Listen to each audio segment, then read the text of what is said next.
الحمد لله رب العالمين والصلاة والسلام على رحمة للعالمين أما بعد أعوذ بالله من الشيطان الرجيم بسم الله الرحمن الرحيم إن هذا القرآن يهدي للتي هي أقوم وقال النبي صلى الله عليه وسلم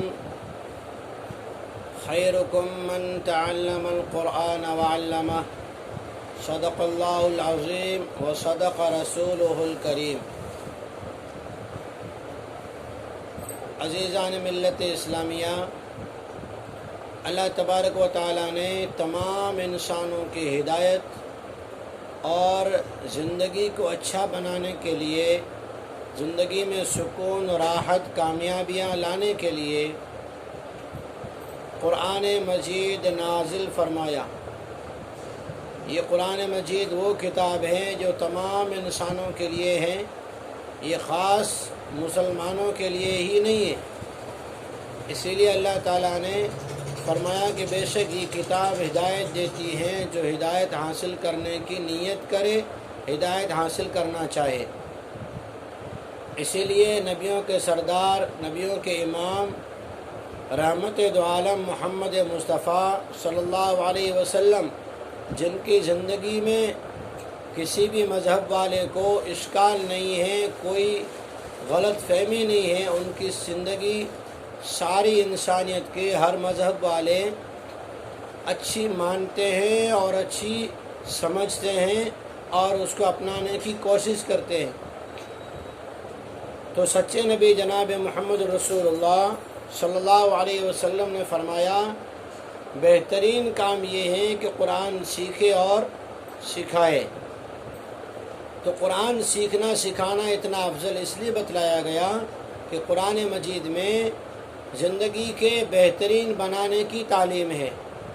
قرآن مجید میں اپنے آپ کو اور اپنے اللہ کو پیدا کرنے والے کو پہچاننے کی تعلیم ہے۔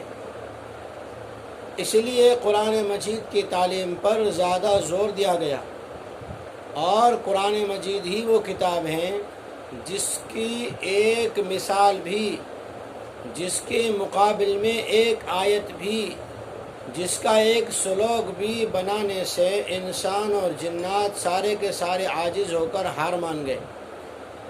اور ہار کیوں نہ مانتے؟ اس لیے کہ قرآن مجید قیامت تک کے لیے ہدایت ہے۔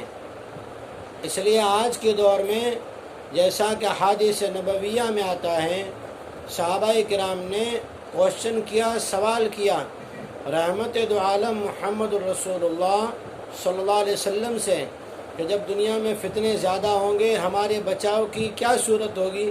تو آپ نے کہا قرآن مجید تمہارے ایمان اور اعمال کی حفاظت کے لیے کافی ہوگا، قرآن کی طرف رجوع کر لینا۔ اس لیے ہم بھی انشاءاللہ اپنے اس چینل کے ذریعے سے قرآن مجید دنیا کی انسانیت کو، دنیا میں رہنے والے تمام انسانوں کو کیا رہبری کرتا ہے، زندگی جینا کیسے سکھاتا ہے، اس پر انشاءاللہ جو ہے ہم بات کرتے رہیں گے۔ آپ حضرات سے گزارش ہے کہ آپ اپنا تھوڑا سا وقت جو ہے اس کو نکال کر ہمارے اس قرآن کے چینل کو پابندی سے سنا کریں اور دعا بھی کریں۔ اللہ تعالیٰ مجھے بھی اور آپ حضرات کو بھی قرآن مجید کتاب ہدایت کلام اللہ المجید کو سمجھنے کی، سمجھ کر اپنی زندگی میں اتارنے کی توفیق عطا فرمائے۔ والسلام علیکم ورحمۃ اللہ وبرکاتہ۔